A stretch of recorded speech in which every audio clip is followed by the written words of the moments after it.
Hi there, and welcome to the Future Makers podcast by MAND. This is where we talk to people from scientific and high-tech organizations with a purpose. I'm Angina Herman, and Aveli Idavain is hiding under the hood to make sure everything runs. Today we get to speak with Richard Clarke, the founder of Secret Source, an IT sourcing company that talks a lot about happiness. Welcome, Richard. Hello, lovely to be here.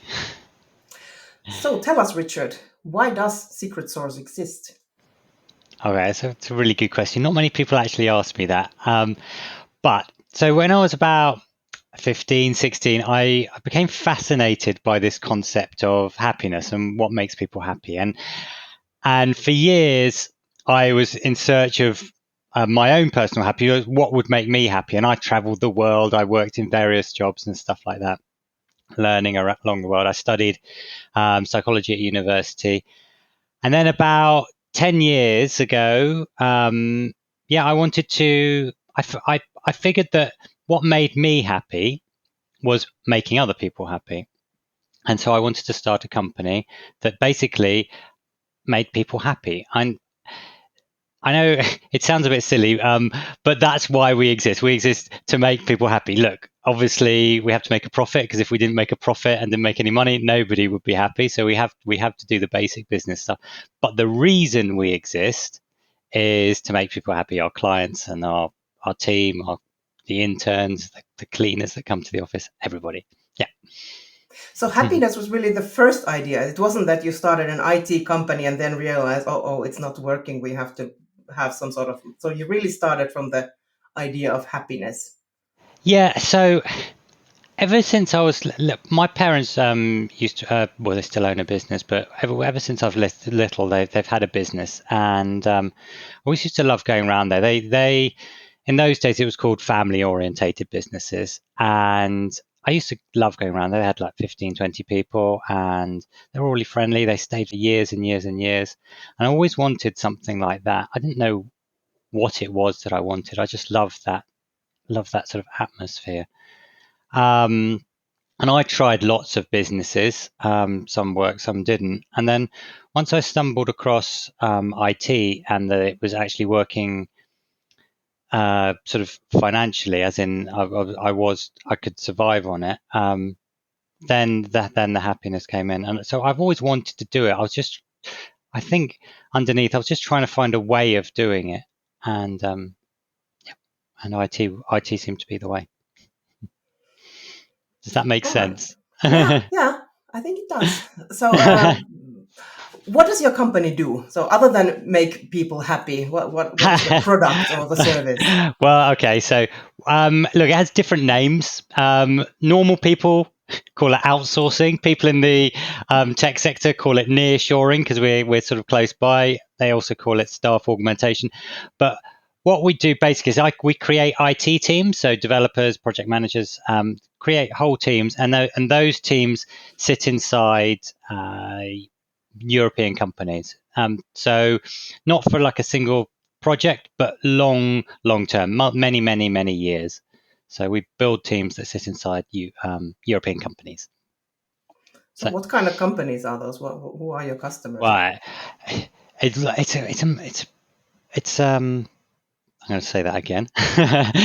We've got a big variation of companies. So like our smallest one's 20, 30 people. That's in the retail sector. And our biggest ones, we work with some big institutions like the NHS in the UK, the Social Security, the sort of hospitals and stuff. So we work with anybody that is looking for a long-term IT team and understands that the key to that, to successful IT projects is what we do. The sort of happiness stuff. Yeah. So how does the happiness show up in the work? How do your customers see it? Okay, that's a good question. Okay, and people say, yeah, when I talk about it, obviously nobody can say, yeah, I don't care about happiness, because you have to say, it's like I don't care about world peace. Yeah, of course you have to say you care about it, but people don't really It's a nice thing to have. They think, oh, we'll put it on our About Us page. We'll say we look after our stuff and stuff. But do they really care? A lot of companies not really.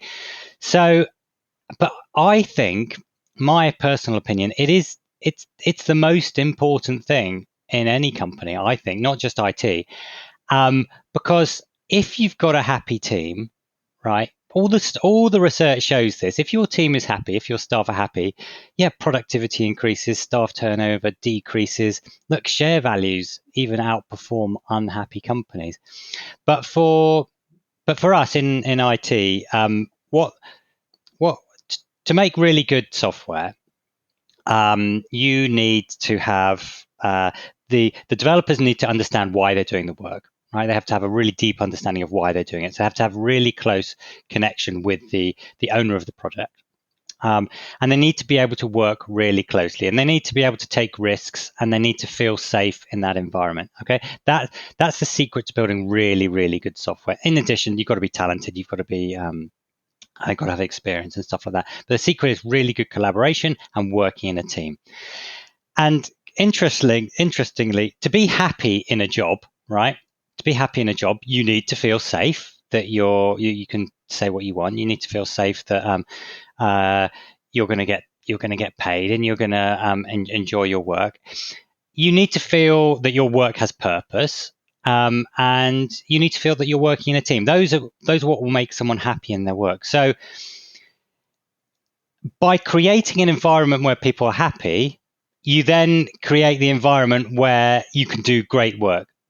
Do you see what I mean? And so in software in particular, it's really important. If we create an environment where people are happy, then naturally the work they do is just better. The products they produce at the end are just better. Yeah. So that's why it's so important. In addition to it just being a lovely place to work. Mm. Yeah. So I think on your website, your tagline was something like a team you love working with or something. So Yes. is this your main argument that it's a pleasure to work with you, or is that how you differentiate from other nearshoring companies or outsourcing IT companies? Yeah, so I before I started Secret Source, I worked with some teams in Asia. I worked as sort of a middleman, so I'd manage the teams for companies in the UK. And you know what? I never really enjoyed it. I did it for a few years. I didn't enjoy it. My clients didn't really enjoy it, and I'm pretty sure the developers in Asia didn't really enjoy it. They did it, and we produced the work. We did it on time. We did it on budget, and we ticked all those boxes. But nobody really enjoyed it, and that was one of the reasons I started Secret Source. Was I wanted to enjoy my work, and so when we say a team you'll love working with, it's for it's for our staff. They will enjoy working with us, and it's for our clients that they'll enjoy working with us. And we use the word with. That took ages to decide that word. You know how it is when you're doing your branding and stuff like that. We want to say you for our staff. We didn't want to say you're working for us. You're working with Mm. us, and you're working with our client, because we do collaborate and we work in a big team. So that's really important. And a lot of our clients say is, yeah, you say it. Well, you said it in the pitch to us. I didn't really believe it. But after working with you for 6 months, it is really fun. It's just fun working with you guys because you put so much importance into it.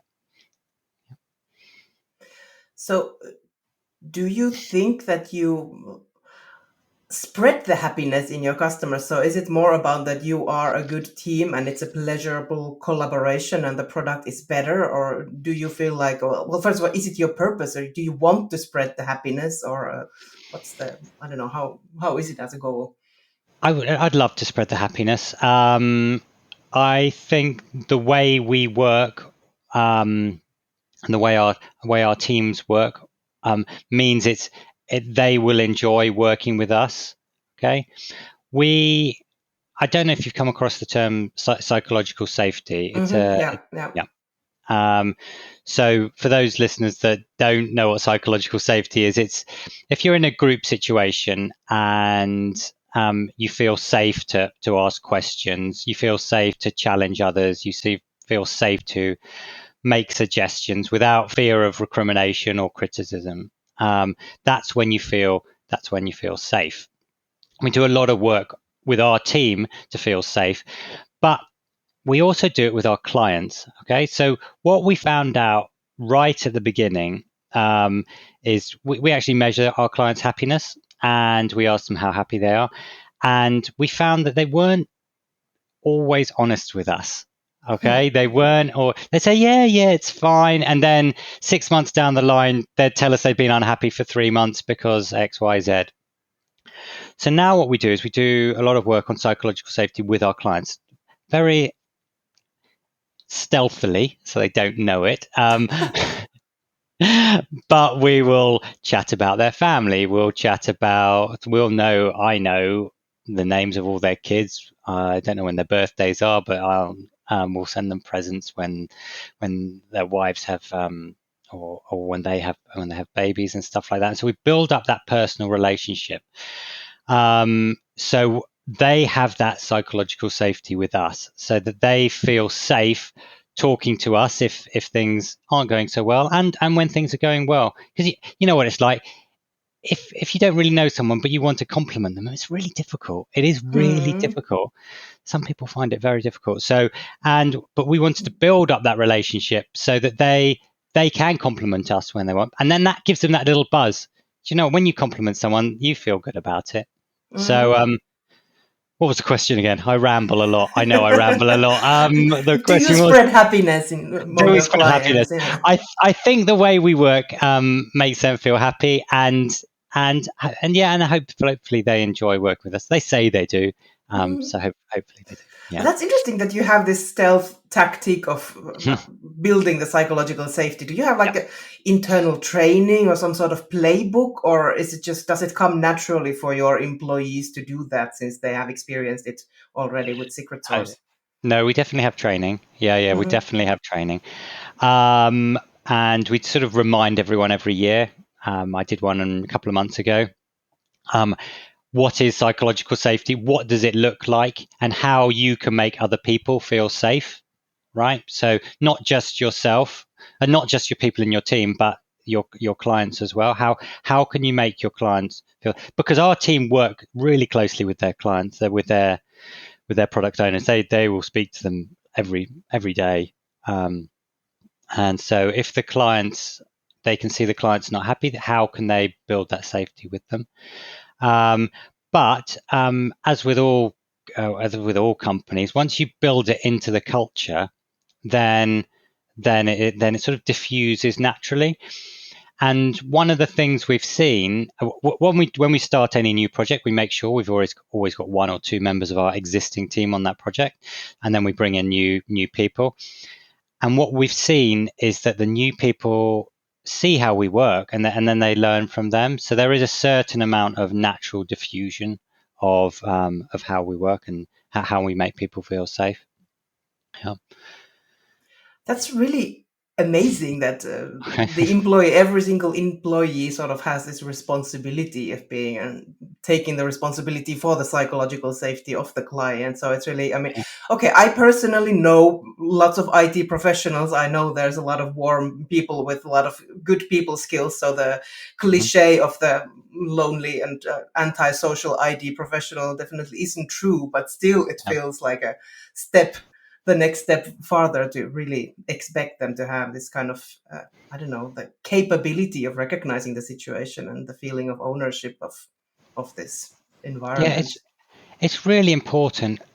It's pretty lonely nowadays when we're all working from home. It's pretty lonely, and I personally don't like it. And when you're working in IT, a lot of the work is by yourself. So it is really important, both for your mental health and for the work you're doing, that you feel safe and that you work in a team. It's so important, especially nowadays, I think. Yeah. I wonder, has this Yeah. caused any friction? Because what you're talking about to me is such a massive emotional intelligence or capacity for emotional intelligence and understanding human nature and understanding what it means to feel safe at work and what it means to provide this space for other people as well. Has this caused some friction or challenges in training people? At the beginning, yes. Okay, at the beginning, when we started on this journey, whatever 9 years ago, we didn't really know what we were doing, and we had some of the guys that were with us for a few years. When we started introducing these initiatives, they said, there's no point in this. That's a waste of time. Why should I meet with the client every day? I want to work by myself. And there was a bit of resistance at the beginning. I do admit that, but not recently. Not once they've seen how it works and how. There's one guy, and I say guy because he is a guy. One guy in particular, who he's our longest employee, and at the beginning he didn't buy into all this. He didn't buy into all this, but he has changed over the years, and he is such a wonderful employee now. He trains the new interns, he trains the juniors, he speaks to the client regularly. And so there is a bit of friction. There was a bit of friction at the beginning, but not so much now. No. Nice. No, I think because it is such an opportunity for personal growth, but this also means that one has to be open to personal growth. Yeah, I think that, but we don't do it in that way. It's just the way it is. You come to work for our company, that's just the way it is. So the only people that apply to work for us will have seen all our Facebook posts, not Facebook, we don't use that, LinkedIn posts and Instagram posts. Yeah, sorry, Facebook's for slightly older people, for me, not for the youngsters. So we only get people that sort of are interested in it anyway, applying for us. But we don't put it in their face. This is it's all happiness. They just come to work and it's a nice place to work, and they go, oh wow, this is a nice place. Oh wow, exactly. So. So if you get new employees mostly through word of mouth or like social media, actually getting to know your company first, and what about customers? I mean, how hard is it to sell the idea of happiness as something worth paying for? It's really difficult. It is really difficult, and I wish it wasn't. I wish it wasn't. I gave a talk at an IT leaders conference in May this year, and I spoke to 25 people or something like that. And these are all CTOs of companies, and they say, I totally get what you want. I've really wanted to do this in my company, but our financial director doesn't believe in it, or our finance department doesn't think it's worth it. Can you write me a business proposal? Can you write me a business proposition so I can convince them to invest in it? So yes, it is difficult because people don't see that. They see it as they still see happiness as a nice to have. But in my opinion, it's not a nice to have. If you do it right, everything, your profit will increase. There's a study that came out, I don't know, 3 or 4 months ago. Now I'm going to have Jan Emmanuel Neve, I think his name is, from Oxford University, right? And he measured the correlation between the happiness of the staff and the share performance. Guess what? The companies that have happier staff, their shares perform better, right? And there's many other studies about productivity and stuff like that. So it is really difficult because people don't believe it yet. I hope it'll change. But it's tricky. So we have to go in with the usual. Yes, we'll deliver your product on time. It'll also be nice, and that's the way we do it. All right.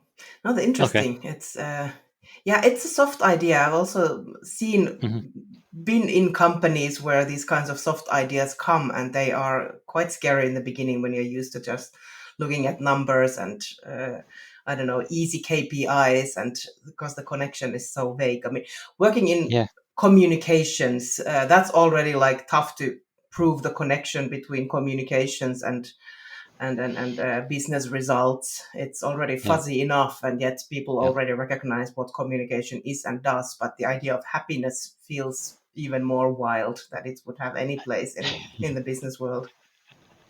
Wild is a really good, really good adjective to describe it. I'm going to use that from now on. Yeah. Very good. I like to start something.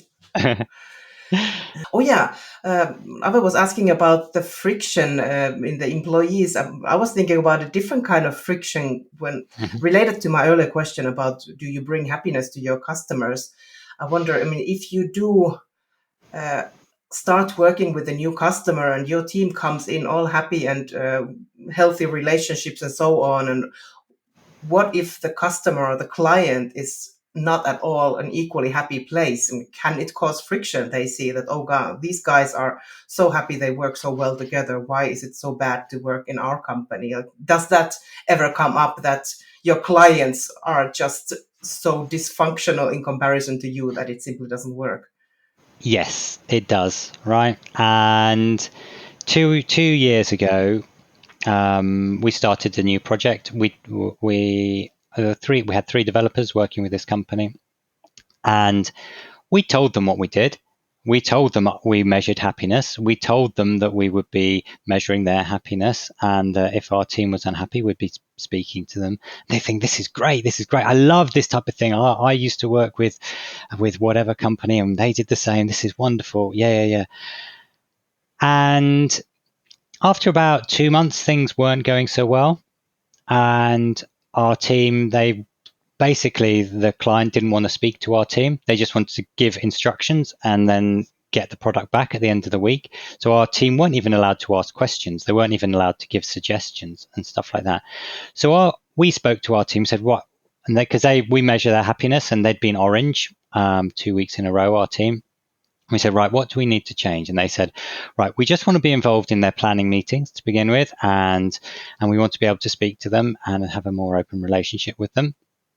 And we went to the client and we said, look, we think this would help the project. Can this happen? And they said, with all due, I think these were their exact words.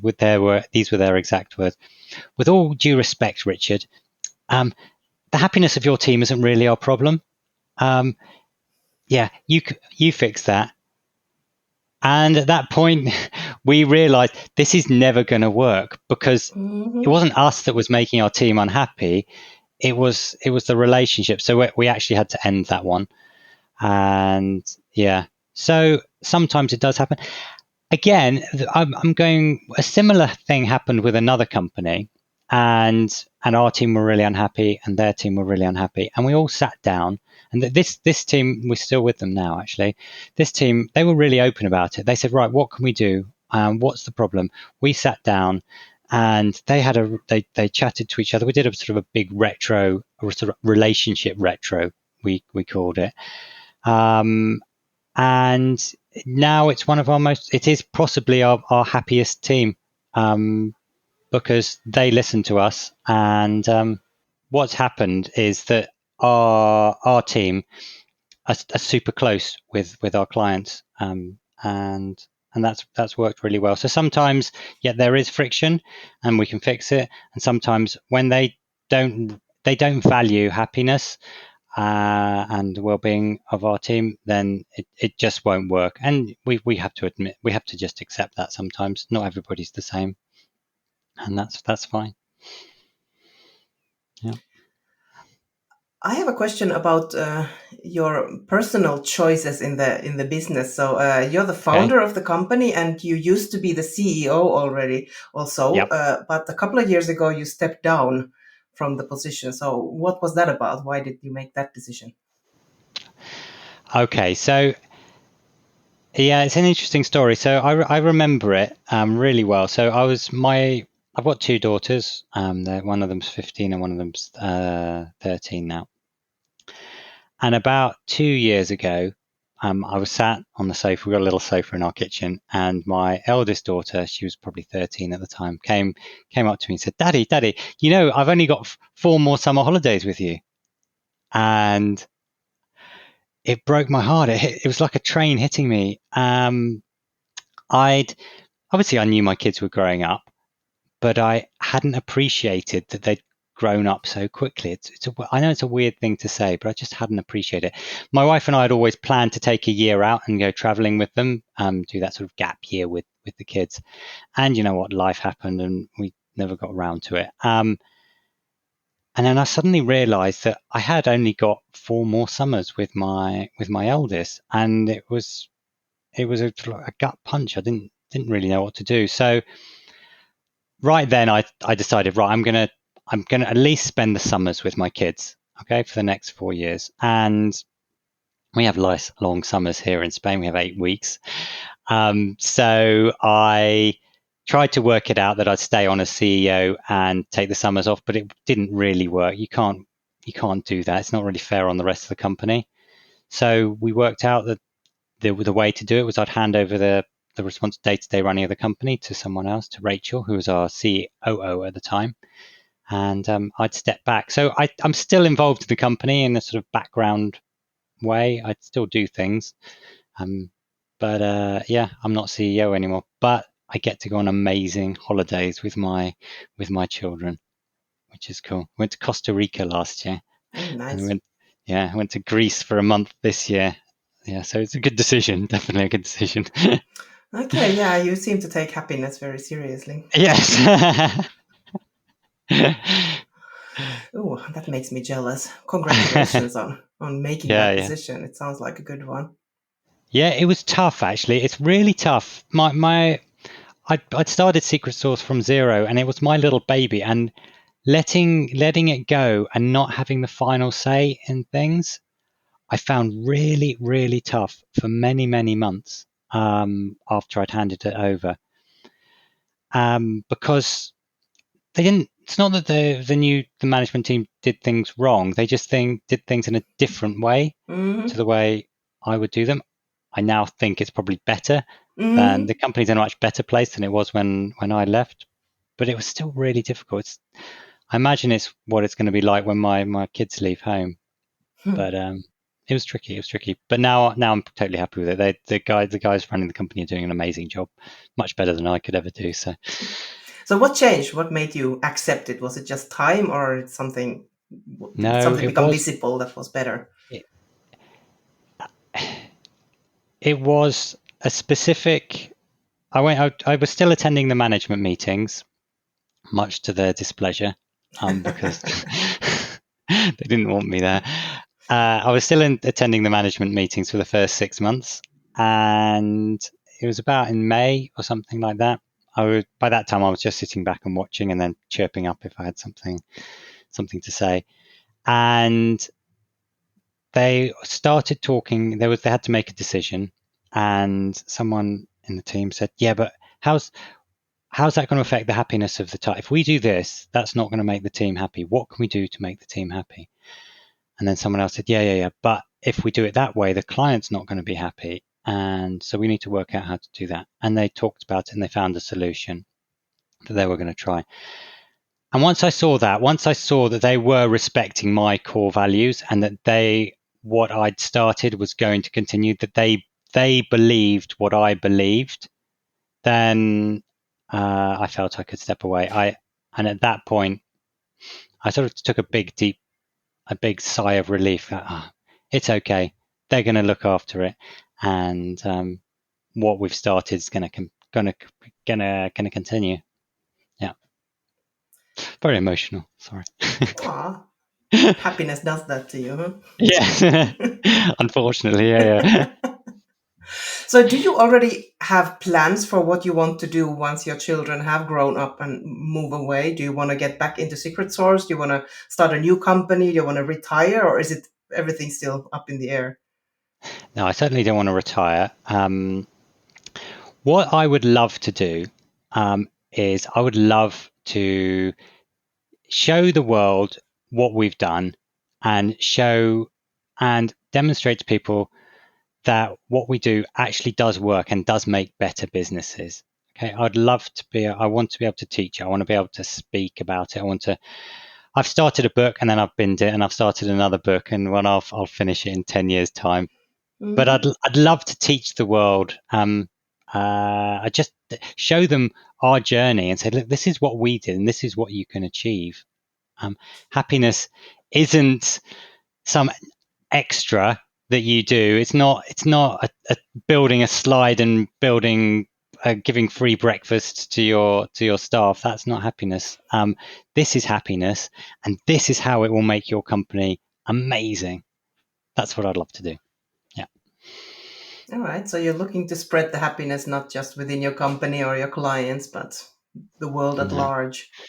Yeah. I've my Secret Source, my company, my old company, is in its safe hands now. I don't worry about it anymore. So I'd like to just go and teach the world how they can build other little secret sources, how they can spread the word, how they can put the essence of Secret Source into their companies. Yeah, that's what I'd like to do. Yeah. If you have any ideas how to do that, yeah, let me know. Yeah, let's plan together. Yeah, come on with a plan to take over the world and make it happy.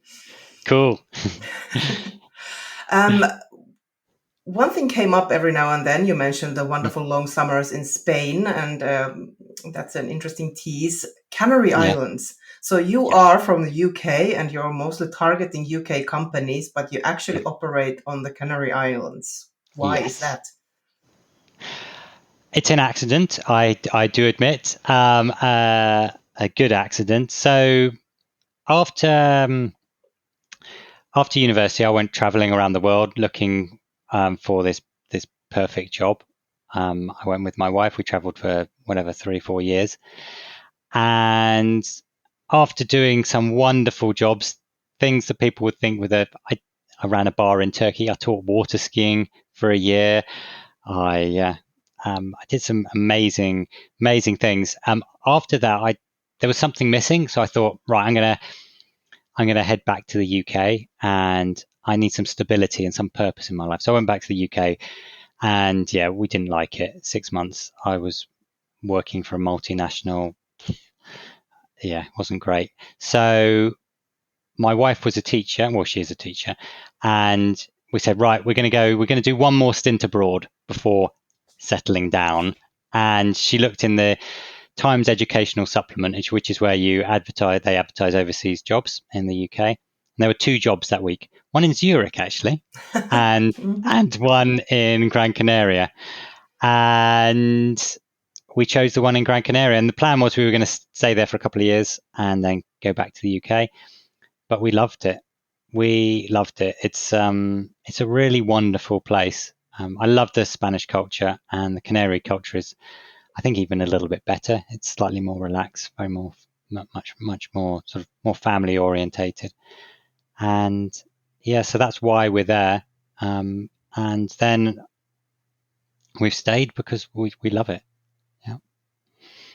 Is it easy to get people to join the company since you're located in the Canary Islands, or is that a factor in the discussions? Do you think? No, it is a big factor. It is a big factor. Basically, about 15 years ago, the government realized that they needed to reduce their dependency on tourism. So they invested a huge amount in the IT sector. They figured that building a really strong IT sector would be key. So that the Canary Islands have got a couple of universities, loads and loads of colleges, and really good internet and stuff like that. So it's a really good place to set up an IT company. Nobody realizes it. No, whenever I say we're in the Canary Islands, they go, "Oh, right." So do you have any? The joke is either, "Oh, right." So do you work in a hammock? Yes, of course I work in a hammock. And is there anyone there? Are there any programmers? Yeah, thousands and thousands of programmers. Yeah, that was my impression as well. I imagined you hire people from the UK who want to escape the weather and move to the Canary Islands, but actually there's local talent there. You don't have to source it far away. Yeah. There's a lot of local talent. Look, we used to hire from the UK as well, because people who wanted to move to the Canaries. Yeah, something happened called Brexit. that doesn't work anymore. I'm afraid. Yeah. Yes. Anyway, less said about that, the better. Yeah, I did spend my summer holidays in the UK and Ireland, and yeah, I can imagine the appeal of the weather in the Canary Islands. I had a fun holiday, but it was cold and it was rainy. Yeah, I know. Look, I love Britain. I'm here right at the moment. I love it in the summer, but it gets tricky in the winter. It does get tricky in the winter. Yeah. So you mentioned earlier your future plan is to teach the world, give others, I don't know, the playbook, the blueprints for becoming a happier company. So can you give some quick tips? I don't know if it's a quick tip, but if one of our listeners is a leader, a CEO of a company, and they want to bring in more happiness, so where would you recommend that they start? Okay, so I actually have come up with my own 3-step process. It's actually more than 3 steps, but apparently 3 steps is the key thing for getting people interested. So, because I've been working on this for a couple of years, going how could I export what is it that we did, and I've been over the last couple of years, I'm trying to understand what we did and why it worked. Okay, I've been looking at the research and stuff like that, and I've broken it down into 3 steps. And the first thing is you've got to really believe that happiness is important. Okay, that is totally key. I see, so as I said before, many companies who have it on their About Us page, right? They have it in their mission, they have it in their values, right? But they don't really believe it. They say it, but they would never put the happiness of their team in front of a profitable project. So first you have to believe it, and once you've got the buy-in from everyone, set some KPIs and stuff like that. We're going to keep our team happy. We're going to measure the happiness. The second thing you need to do is you need to measure your team's happiness. Okay, so once you've got the buy-in from people and you've decided you are going to do something about it, you then need to measure your team's happiness. There are lots of programs that do it.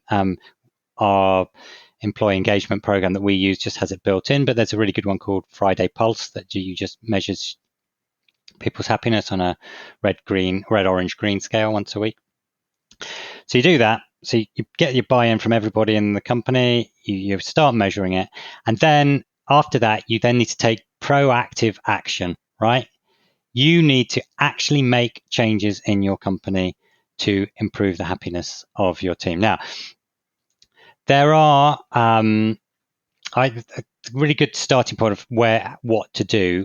There's I think it was this year or last year, the US Surgeon General released a guide on well-being, how to improve well-being in companies, and they've got five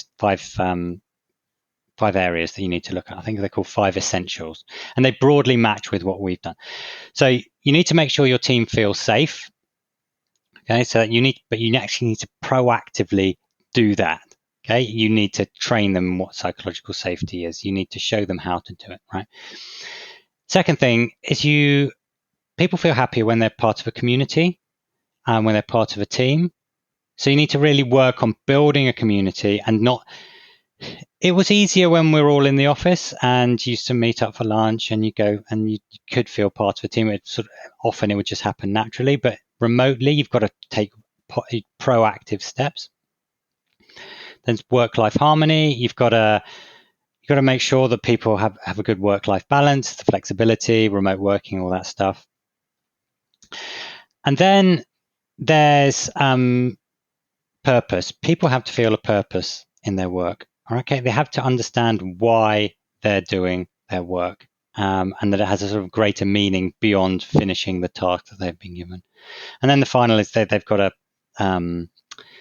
know that there's an opportunity for growth within the company. So 3 steps. First thing, you've got to fully believe that this is important, right? And put it in your values and actually do something about it. Second, measure it. And then third thing, then take proactive steps to look at these five areas. That's what I think.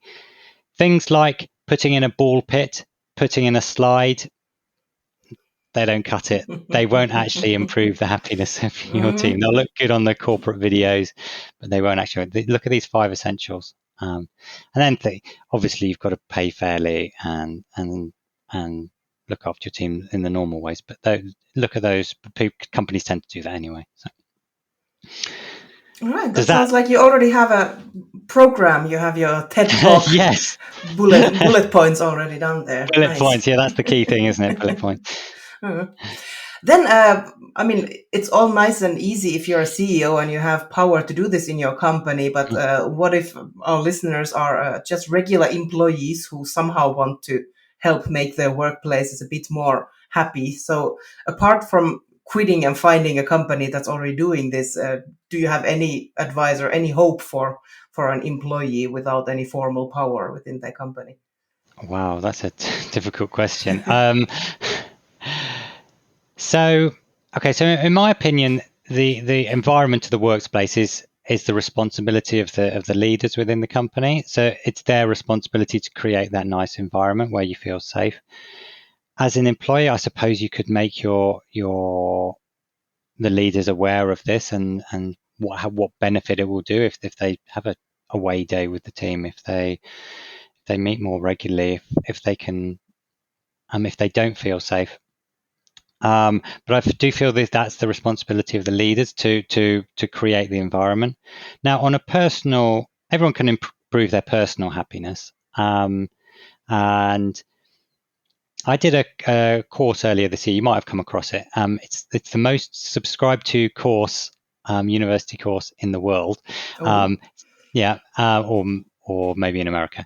It started about 4 or 5 years ago. It's at Yale University. It's a free course. It's on Coursera. It's called The Science of Wellbeing. And I see Avi's nodding there. I also took it. It's really good. Yeah, really, really good. Really good.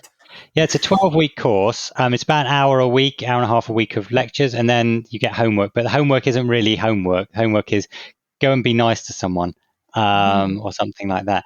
But the course basically teaches you, this is what you think will make you happy, right? Nice car, big house, good career. This is what will actually make you happy. Here's all the studies that show this. This is so this is what you think will make you happy. This is why they won't make you happy. This is what will actually make you happy, and this is how you do it. And then it shows you some techniques to improve your habits. And it's a really, really good course, and it will teach you the theory of happiness and how you can improve your personal happiness. Yeah, it's run by, if you just search for Yale course, Laurie Santos, she's the one that started it. I think it's called The Science of Wellbeing. Do that. It's really cool. It's really, really good. And it's not much effort as well. Yeah. All right. Thanks for the tip. All right. Ave, do you have anything before I run into? So I've gone through my list of questions and I'm ready to finish with the last one, but I want to give you a chance to ask something further. I think I'm good. I'm just, as always, after these recordings, I'm just so inspired. At the moment, I just want to quit everything and go travel the world and do random jobs. But no, thank you for the talk, Richard. It was really, really awesome to hear your ideas. You say that, right? Yeah, okay. So I after university, right, all my friends, they went off, they got graduate jobs, they worked in the city. And I traveled the world and got random jobs, right?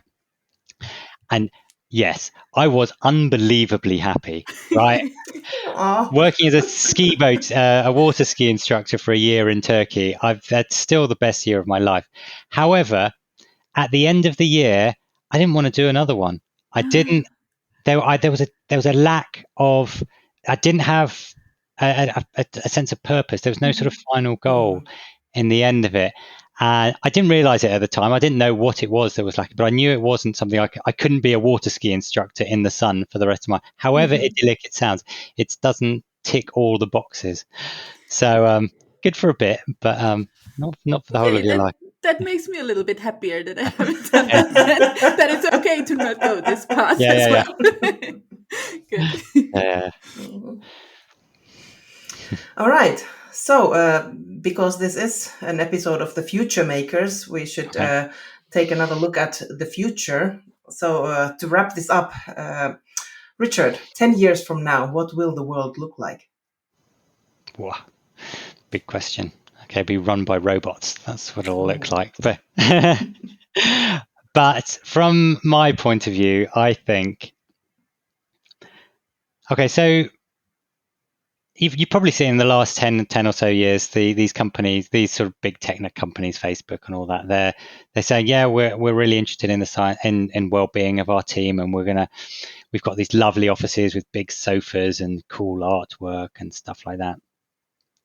And so they wanted to make their teams happy. Okay, they wanted to make their teams happy. They were interested in their well-being, but they didn't really know how to do it.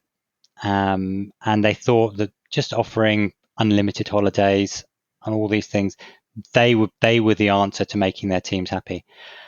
The research all coming out now, there's lots of work in the science of happiness, a lot in the last few years, especially in the workplace. And people are now starting to understand what does actually make people happy at work.